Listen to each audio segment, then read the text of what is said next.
जब पेंतेकोस्त का दिन आया और सब शिष्य एक स्थान पर इकट्ठे थे, तो अचानक आंधी जैसी आवाज आकाश से सुनाई पड़ी और सारा घर जहां वे बैठे हुए थे गूंज उठा। उन्हें एक प्रकार की आग दिखाई पड़ी जो जीभों में विभाजित होकर उनमें हर एक के ऊपर आकर ठहर गई। वे सब पवित्र आत्मा से परिपूर्ण हो गए और पवित्र आत्मा द्वारा प्रदत्त वरदान के अनुसार भिन्न भिन्न भाषाएं बोलने लगे। पृथ्वी भर के सब राष्ट्रों से आए हुए धर्मी यहूदी उस समय यरूशलेम में रहते थे। बहुत से लोग वह आवाज सुनकर एकत्र हो गए। वे विस्मित थे क्योंकि हर एक अपनी अपनी भाषा में शिष्यों को बोलते सुन रहा था। वे बड़े अचंभे में पड़ गए और चकित होकर बोल उठे, क्या ये बोलने वाले सब के सब गैलीली नहीं हैं? तो हम फिर हर एक अपनी अपनी जन्मभूमि की भाषा कैसे सुन रहा है? पार्थी, मेदी, इलामिती, मेसोपोटामिया, यहूदिया और कप्पादूकिया, पोंतुस और एशिया, फ्रुगिया और पफुलिया, मिस्र और कुरेने के निकटवर्ती लीबिया के निवासी, रोम के यहूदी तथा दीक्षार्थी प्रवासी, क्रेत और अरब के निवासी, हम सब अपनी अपनी भाषा में इन्हें ईश्वर के महान कार्यों का बखान करते सुन रहे हैं। सब के सब बड़े अचंभे में पड़कर चकित रह गए और एक दूसरे से कहते थे, यह क्या बात है? कुछ लोग उपहास करते हुए कहते थे, ये तो नई अंगूरी पीकर मतवाले हैं। पेतरुस ने 11 के साथ खड़े होकर लोगों को संबोधित करते हुए ऊंचे स्वर से कहा, यहूदी भाइयों और यरूशलेम के सब निवासियों, आप मेरी बात ध्यान से सुने और जान लें कि ये लोग मतवाले नहीं हैं जैसे कि आप समझते हैं। अभी तो दिन के 9 ही बजे हैं।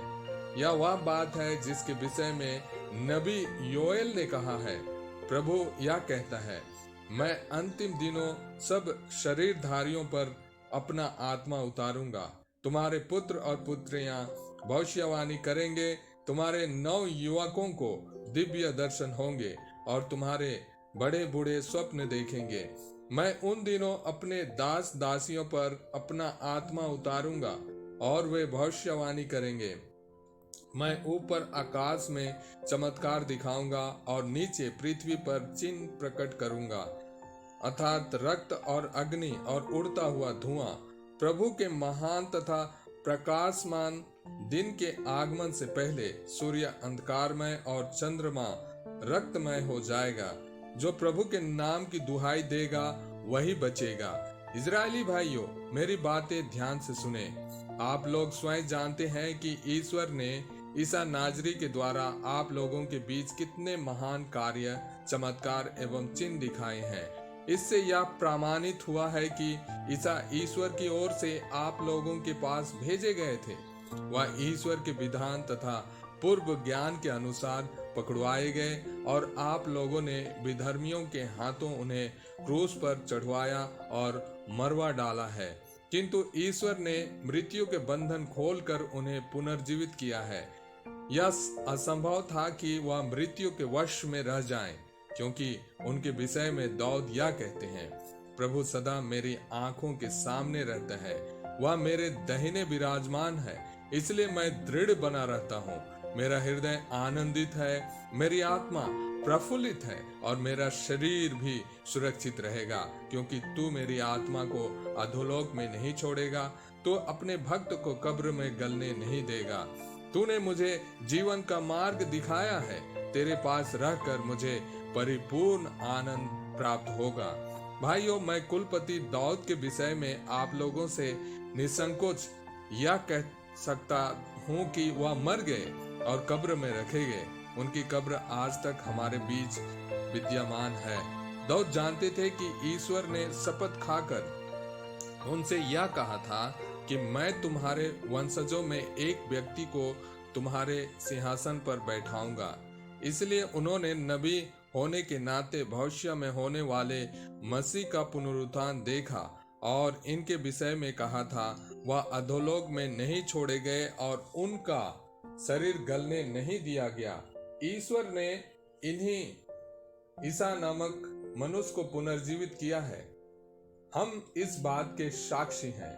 अब वह ईश्वर के दाहिने विराजमान है। उन्हें प्रतिज्ञात आत्मा पिता से प्राप्त हुआ और उन्होंने उसे हम लोगों को प्रदान किया है, जैसे कि आप देख और सुन रहे हैं। दाऊद स्वयं स्वर्ग नहीं गए, किंतु वे कहते हैं, प्रभु ने मेरे प्रभु से कहा, तुम तब तक मेरे दाहिने बैठे रहो जब तक मैं तुम्हारे शत्रुओं को तुम्हारे पांवदान न बना दूं।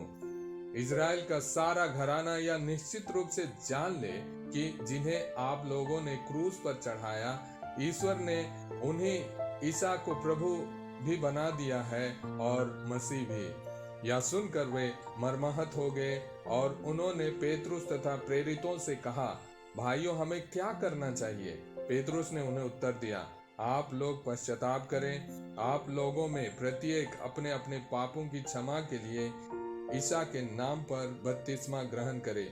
इस प्रकार आप पवित्र आत्मा का वरदान प्राप्त करेंगे, क्योंकि वह प्रतिज्ञा आपके तथा आपकी संतान के लिए है और उन सब के लिए जो अभी दूर हैं और जिन्हें हमारा प्रभु ईश्वर बुलाने वाला है। पेतरुस ने और बहुत सी बातों तथा साक्ष्य दिया और यह कहते हुए उनसे अनुरोध किया कि आप लोग अपने को इस विधर्मी पीढ़ी से बचाए रखें। जिन्होंने पेतरुस की बातों पर विश्वास किया, उन्होंने बपतिस्मा ग्रहण किया। उस दिन लगभग 3000 लोग शिष्यों में सम्मिलित हो गए। नए विश्वासी दक्षित होकर प्रेरितों की शिक्षा सुना करते थे, भर्तृत्व के निर्वाह में ईमानदार थे और प्रभु भोज तथा सामूहिक प्रार्थनाओं में नियमित रूप से शामिल हुआ करते थे। सभी पर विस्मय छाया रहता था, क्योंकि प्रेरित बहुत से चमत्कार एवं चिन्ह दिखाते थे। सब विश्वासी एक हृदय थे। उनके पास जो कुछ था उसमें सबका साझा था।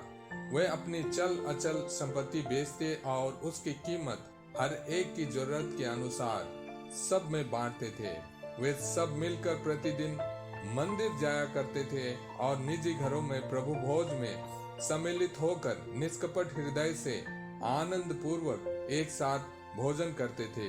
वे ईश्वर की स्तुति किया करते थे और सारी जनता उन्हें बहुत मानती थी। प्रभु प्रतिदिन उनके समुदाय में ऐसे लोगों को मिला देता था जो मुक्ति प्राप्त करने वाले थे।